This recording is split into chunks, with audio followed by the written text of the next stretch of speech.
जय शिवतंत्र सर्वांना. आज जय आजच्या श्री मीटिंगमध्ये शिवतंत्र परिवाराचे साधक मोशी येथील रवी हगवणे आहेत. आणि आपण आता मी वेळ न घालता त्यांनाच विचारू की रवी, तुम्ही शिवतंत्र परिवारात केव्हा आणि कशासाठी आले? महाराज नमस्ते. मी नमस्कार. रवी आगवणे शिवतंत्र परिवारामध्ये मी 22 फेब्रुवारी रोजी जॉईन झालो. साल आणि कोणतं? फक्त 2026 22 फेब्रुवारी 2026 हो. या साली जॉईन झालो. आणि माझा पर्पज जो होता, उद्देश जो होता, तो फक्त भाषण कला शिकणे हा एकमेव पर्पज घेऊन मी आपल्या शिवतंत्र परिवारामध्ये जॉईन झालो. बर. मग तुमचं पूर्ण झालं का? काही वाटतंय? हा, म्हणजे आता ज्यावेळेस जॉईन झालो त्यानंतर मला वाटतं एक 7-8 दिवसामध्येच लगेच शिबिर पण त्यावेळेस आलं होतं 20 तारखेला.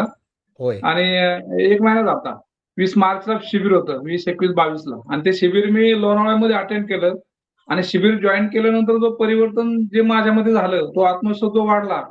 त्याच्यामुळे मला फक्त भाषण कलाच नाही तर जे परिपूर्ण जीवन कसं जगावं ही पूर्ण माहिती मला आपल्या परिवारामध्ये, शिवतंत्र परिवारामध्ये या ठिकाणी मिळालेली आहे. आजचा जो माझा कॉन्फिडन्स आहे तो केवळ आणि केवळ फक्त शिवतंत्र परिवारामुळेच आलेला आहे महाराज. खूप छान, खूप छान. मग आता तुमच्यात जो बदल झालाय, म्हणजे आर्थिक, सामाजिक, शारीरिक, मानसिक, बौद्धिक सगळ्यात. तर हे तुमचा झालेला बदल पाहून तुमच्या घरातले आणि तुमच्या मित्रांच्या काय प्रतिक्रिया आहेत? घरातले तर पूर्ण सपोर्ट करतात. म्हणे पहिलं तर तुम्ही अशा पद्धतीनं बोलणं वगैरे तुमचं नव्हतं. आणि आता जो हा परिणाम झालेला आहे तो कशामुळे, तर तुम्हाला त्यांना पण सांगितलं की मी शिवतंत्र परिवारामध्ये जे जॉईन झालं आहे केवळ आणि केवळ त्याच्यामुळेच हा बदल दिसतोय. माझे मित्र पण मला विचारतात, काय रे तुम्ही दररोज स्टेटसला जे छोटा छोटा व्हिडिओ ठेवतो तो कशाचा? म्हणजे शिवतंत्र परिवार मी जॉईन केलेला आहे. त्यामध्ये हे जे आहे ना, हे एक थोडी एक हे आहे, म्हणजे एक पुढे जाण्यासाठी एक छोटंसं पाऊल आहे. वा. आणि हे जे पाऊल आहे ते मी आज जे करतोय ते छोटंसं पाऊल आहे. अजून तर म्हणजे खूप मोठा बदल आहे. पण हा बदल मग ते आश्चर्य व्यक्त करतात, अरे म्हणे हे चांगलं आहे. काय आहे नक्की शिवतंत्र परिवार? मग मी त्यांना ते सांगत असतो की शिवतंत्र परिवार नक्की काय आहे. भाषण कला शिकण्यासाठी आपण तिथं जॉईन होतो, पण पूर्ण लाईफ कसं बदलायचं, तुमच्या लाईफमध्ये कसा बदल करायचा हे पूर्ण परिवारामध्ये हे शिकवलं जातं. खूप छान. आता तुम्हाला जे शिबिरामध्ये आर्थिक नियोजन दिलं, त्याच्यावर हं. तुम्ही काम करत आहेत. तर आता पहिले पहिले रवी हगवणे शिवतंत्र परिवारानंतर मग तुम्ही पैशाचं नियोजन करायला लागले. काय नेमका बदल झाला सांगा पैशाच्या बाबतीत? पैशाच्या बाबतीमध्ये म्हणजे कसं महाराज, मी सुरुवातीला पगार यायचा, खर्च व्हायचा. आता खर्च कुठं होतं ते, म्हणजे खर्च काही वेगळ्या ठिकाणी होत नव्हता, पण पैसे राहत नव्हते असे. आले का खर्च व्हायचे. योग्य ठिकाणीच कुठं दवाखाना येतोय किंवा कुठं ट्रॅव्हलिंगला गेलोय, गावाला गेलो, मग आई-वडिलांसाठी पैसे खर्च केले.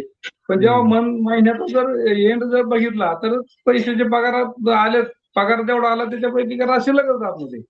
पण जे शिबिरामध्ये जे शिकलो, शिबिरामध्ये जे आपण नियोजन करण्यास सांगितल्या गोष्टी, 6 पाकिट बनवायला सांगितलं, तर ते पाकिट बनवल्यानंतर आज रोजी माझ्याकडे ना 4 महिने झाले. एप्रिल महिन्यापासून मी चालू केलेलं आहे गुड.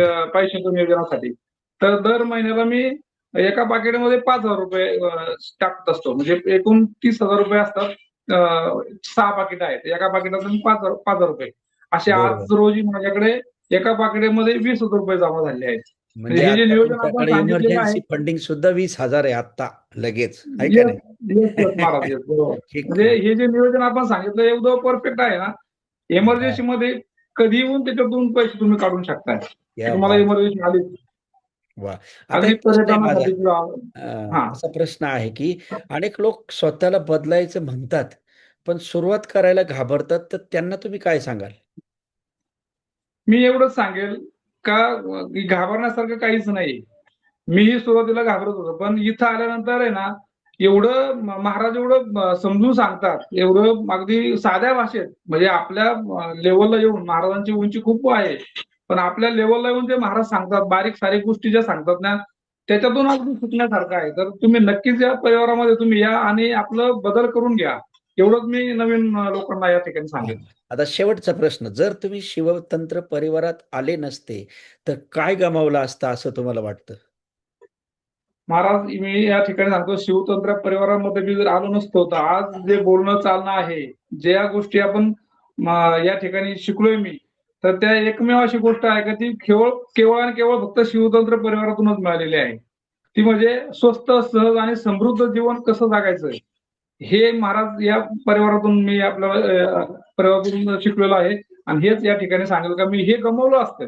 ह्या ज्या गोष्टी मी शिकलोय तर ह्या नक्कीच गमावलेल्या असत्या माझ्याकडून. क्या बात है! खूप खूप धन्यवाद. तुम्ही तुमचा महत्त्वाचा वेळ दिलात. त्याबद्दल शिवतंत्र परिवाराच्या तर्फे तुमचं अभिनंदन आणि कौतुक. आजच्या आषाढी एकादशीच्या दिवशी तुम्हाला आणि आपला बोलण्याचा योग आला.